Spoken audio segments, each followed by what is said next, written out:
Hello guys, তো আজকে আমরা এখানে কথা বলবো পাই নেটওয়ার্ক নিয়ে। পাই নেটওয়ার্ক এখানে একটা আপডেট বের হয়ে আসছে মার্কেটের মধ্যে যে কয়েন বেস আর এইচটিএক্স এক্সচেঞ্জের মধ্যে লিস্ট এখানে হতে পারে। আর এখানে গতকালকে আপনাদের আমি একটা আপডেট দিয়ে বলেছিলাম যে আপনার পাই নেটওয়ার্কের মধ্যে 85% মাইগ্রেশন হয়ে গেছে। তো সেটা অ্যাকচুয়ালি কি সত্যি কি কারোর এখানে মাইগ্রেশন হচ্ছে না, এটা জাস্ট একটা মার্কেটের মধ্যে মিথ্যে একটা রুমার এখানে বের হয়ে এসেছিলো। তো এরকমটা আমি কেন বলছি আজকের এই ভিডিওতে আপনারা বুঝতে পারবেন যে অ্যাকচুয়ালি এখানে মাইগ্রেশন হচ্ছে না, এখানে মাইগ্রেশন হচ্ছে না, তারপরেও এরকম কিছু নিউজ মার্কেটে এখানে সার্কুলেট করা হচ্ছে, সেটাও আমরা আলোচনা করব আজকের এই ভিডিওতে। তো সবার প্রথমে দেখে নিই আজকে এখানে মার্কেটের মধ্যে একটা কি নিউজ এখানে বের হয়ে আসছে। Rumours around potential Pi network listing on Coinbase and HTX amid growing regulatory alignment. এখানে আপনার পাই নেটওয়ার্কের মধ্যে যত এখানে বেশি রেগুলেশন এখানে নিয়ে আসা হচ্ছে, তত বেশি এখানে চান্স আছে আপনার কয়েনবেস এক্সচেঞ্জ আর এইচটিএক্স এক্সচেঞ্জের মধ্যে এখানে লিস্ট হওয়ার।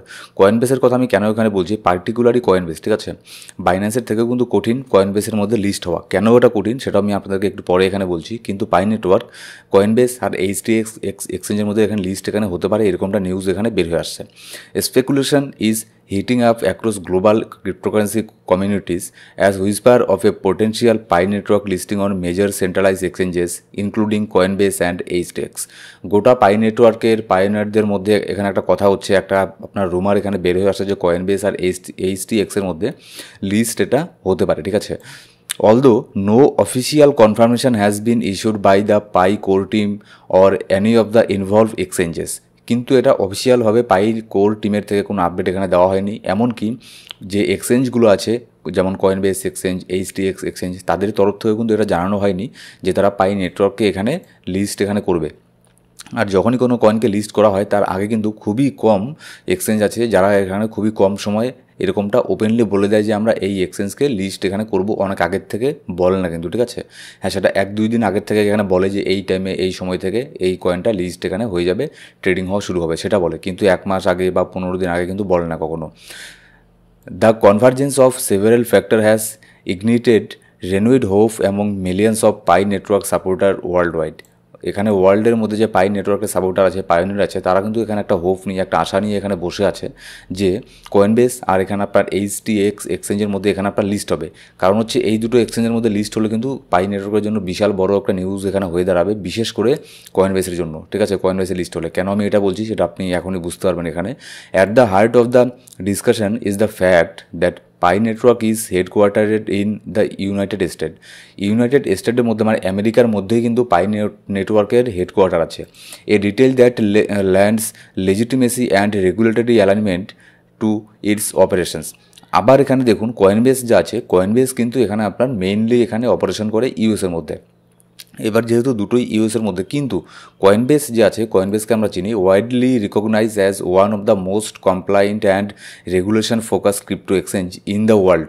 মানে এর মানে কি, এর মানে কিন্তু লাইনটা আরেকবার আমি এখানে পড়ছি, কয়েনবেস widely recognise as one of the most compliant and regulation focus crypto exchanges in the world. এই পৃথিবীর মধ্যে যত সব ক্রিপ্টো এক্সচেঞ্জ আছে তার মধ্যে কিন্তু কয়েনবেস এমন একটা এক্সচেঞ্জ, এ কিন্তু কয়েনবেস যে কোনো কয়েনকে লিস্ট করার আগে সেটার কী কী রেগুলেশন আছে, কী কী কমপ্লাইন এখানে করেছে না করেছে, ঠিক আছে, কয়েনের রেপুটেশন কেমন, এই সব জিনিস কিন্তু প্রচণ্ড হারে চেক করে, ঠিক আছে। যেহেতু ইউএসের মধ্যে অপারেট করে কয়েনবেস, সেজন্য প্রচণ্ড হারে চেক করে যে এই সব ধরনের কয়েনকে কিন্তু কয়েনবেস লিস্ট করে না। আপনি এমনও সব কয়েনকে পেয়ে যাবেন যেগুলো বাইন্যান্সের মধ্যে আছে অথচ সেগুলো কয়েনবেসের মধ্যে নেই। কয়েনবেস একটা কয়েনকে লিস্ট করার ক্ষেত্রে অনেক কিছু এখানে চিন্তা ভাবনা করে, তো সেই জন্য কয়েনবেসের মধ্যে লিস্ট হওয়াটা একটু টাফ আছে। কিন্তু এইচটিএক্স এক্সচেঞ্জের মধ্যে এখানে আপনার লিস্ট হয়ে যেতে পারে, এরকম আপনার রুমার্স এখানে মার্কেটের মধ্যে এখানে বের হয়ে আসছে। যদি আমরা নিচের দিকে এখানে আসি যে কোন কোন এক্সচেঞ্জের মধ্যে আপাতত এখানে লিস্ট আছে, খুব একটা বড় বড় এক্সচেঞ্জের মধ্যে কিন্তু এখনও পর্যন্ত লিস্ট এখানে হয়নি পাই নেটওয়ার্ক, ঠিক আছে। যেমন হচ্ছে বড় এক্সচেঞ্জ যদি বলতে চাই তাহলে হচ্ছে OKX, Bitget, MEX, Gate.io, BitMart, LBank, XT.com, এই সমস্ত এক্সচেঞ্জের মধ্যে শুধুমাত্র লিস্ট হয়েছে, ঠিক আছে। তারপর বাইন্যান্স, এইচটিএক্স, কয়েনবেস, এই সমস্ত যে বড় বড় আরও এক্সচেঞ্জগুলো আছে, টপ 5 র্যাঙ্কের এক্সচেঞ্জগুলো, সেগুলোর মধ্যে কিন্তু এখনও পর্যন্ত এখানে আপনার লিস্ট হয়নি। আর এগুলোর মধ্যে লিস্ট হলে, ঠিক আছে, যদি এখানে এইচটিএক্স উপরেও লিস্ট এখানে হয়ে যায়, এর দাম আপনার এক ধাক্কায় এখানে আপনার 0.68 প্রাইস পর্যন্ত এখানে চলে যেতে পারে। মোটামুটি ধরুন 10%-এর মতো একটা পাম্প এখানে আমরা আশা করতে পারি, ঠিক আছে, যদি এখানে এরকম একটা নিউজ বের হয়ে আসে লিস্টিংয়ের। এবার আমরা কথা বলবো যে গতকালকে আমি আপনাদেরকে একটা নিউজ দিয়েছিলাম যে মাইগ্রেশন এখানে কমপ্লিট এখানে হয়ে যাচ্ছে, 80% ইউজারের কমপ্লিট এখানে হয়ে গেছে। কিন্তু দুঃখের বিষয় কি আমাদের ভিডিওর মধ্যে কমেন্টের মধ্যে কেউ কিন্তু বলেনি যে এখানে আমার এখানে কমপ্লিট হয়েছে। তার মানে কি, তার মানে এটা হয়তো একটা রুমার ছিল, কিন্তু মার্কেটে এমনভাবে নিউজটাকে সার্কুলেট করা হয়েছে যে 80% এখানে মাইগ্রেশন এখানে কমপ্লিট এখানে হয়ে গেছে, কিন্তু কেউ বলেনি যে আমার মাইগ্রেশন কমপ্লিট হয়েছে। আমি কমেন্টগুলো এখানে চেক করলাম যে দেখি তো কেউ এখানে বলেছে কিনা যে আপনার পাইন নেটওয়ার্কে এখানে আপনার কেউ কারোর এখানে মাইগ্রেশন হয়েছে কিনা, কিন্তু সেখানে দেখলাম যে এখানে কারোরই এখানে আপনার মাইগ্রেশন পর্যন্ত এখানে হয়নি। ঠিক আছে, এখানে দেখুন আরেকটা বিষয় আমি আমাদের কমেন্ট বক্সের মধ্যে আমি এখানে লক্ষ্য করি। দেখুন এইসব ফ্রাস্ট্রেশন আমার উপরে দেখিয়ে লাভ নেই। পাইকনকে বাই করেছেন আপনি, পাইকনকে এত বছর থেকে মাইনিং করেছেন আপনি কষ্ট করে সময় দিয়ে। আমি তো আপনাকে 5 বছর আগে গিয়ে বলিনি যে আপনি পাইকনকে মাইন করুন, আমি তো আপনাকে বলিনি যে আপনি পাইকনকে এখানে বাই করুন। আমি বাই করতে বললেও কিন্তু স্টপ লসের মেনটেন করতে বলি। ঠিক আছে, তো এইসব ফ্রাস্ট্রেশন আমার উপরে দেখিয়ে লাভ নেই। পাই যে টিম আছে তাদেরকে দেখান, প্রয়োজন পড়লে আপনি নিকোলাস যে আছে তার বাড়িতে আপনি মেইল করতে পারেন, চিঠি দিতে পারেন, এমনকি আপনি ইউএসএ গিয়ে তার বাড়ির সামনে ধর্নায় বসতে পারেন। ঠিক আছে, কিন্তু প্লিজ এইসব কমেন্টে এই ধরনের নেগেটিভ কমেন্ট আমার কমেন্ট বক্সে করবেন না যে এখানে মাইগ্রেশন হচ্ছে না, কে আরে ভাই এগুলো না হলে আমি কী করবো? ওটা কি আমার হাতে নাকি? আমি কি পাই নেটওয়ার্কে কি আমি কি সিইও? তো আমাকে বলতে কোনো লাভ নেই।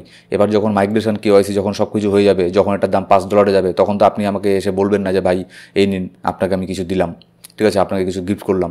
তো যেহেতু আপনার দেওয়ার কোনো মনোভাব নেই, সেরকমই নেওয়ারও কোনো মনোভাব এখানে রাখবেন না। আমি কাউকে বলিনি যে পাইকনকে এখানে আপনার বাই করে রাখুন, কিন্তু আমি সাপোর্ট লেভেল, রেজিস্ট্যান্স লেভেলগুলোকে বলে দিয়েছিলাম যে এই যে এখানে একটা সাপোর্ট লেভেল আছে 0.61, এই যে এই রেঞ্জটা এখানে দেখুন কত সুন্দরভাবে এখানে কাজ করেছে সাপোর্টটা। এখানে এসেছে মার্কেট, এখান থেকে এসে পাম্প করে উপরের দিকে চলে গেছে। যে এই সিম্পল জিনিসটাকে যে বুঝতে পেরেছে না, সে এখানে প্রফিট করেছে। আর যে আপনার মনে করুন মানে কী বলবো এখন, আর যে মনে করুন মানে অন্ধের মতো শুধুমাত্র এখানে আপনার কোনো কিছু না বুঝে, কোনো কিছু না জেনে, এখানে চার্ট না দেখে, অ্যানালাইসিস না করে যে বাই করে এখানে বসে থাকে, সে করে লস। তারপরে সে এখানে কমেন্ট করবে যে আপনার জন্য আমার লস হয়েছে। আর ভাই আপনাকে আমি কিনতে বলিনি, ঠিক আছে? যদি এখানে প্রফিট হতো তাহলে তো এসে বলতেন না যে আমার এখানে প্রফিট হয়েছে। এর আগে যখন পাইকন এই যে এখানে এসেছিলো, এখান থেকে আপনার তখন বলেছিলাম এখানে একটা স্ট্রং সাপোর্ট আছে, এখান থেকে মোটামুটি আপনার 9%-এর মতো এখানে প্রফিট দিয়েছিল। কই তখন তো এখানে কমেন্টের মধ্যে কেউ এখানে এসে বলেনি যে আমার এখানে 9% প্রফিট হয়েছে আপনার জন্য। আচ্ছা জানি আমি, সেটা কেউ বলবে না, ঠিক আছে? তো আপনি যে কোনো কয়েনে বাই করলে সেটা আপনার রিস্কে বাই করবেন, আর সেল করলেও আপনার রিস্কে বাই করবেন, ঠিক আছে? যদি ওখান থেকে প্রফিট হয় আপনি আমাকে প্রফিটের অংশও দিতে আসবেন না, আর আমি আপনার কাছে চাইতেও যাব না।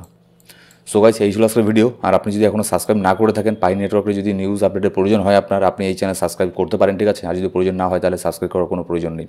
আর যদি আপনার ফ্রি সিগন্যালের প্রয়োজন হয়, আমাদের যে টেলিগ্রাম গ্রুপ আছে সেখানে আপনি জয়েন করতে পারেন। ডেসক্রিপশন বক্সের মধ্যে প্রথম কমেন্টের মধ্যে সব ধরনের লিঙ্ক পেয়ে যাবেন। Thank you so much guys.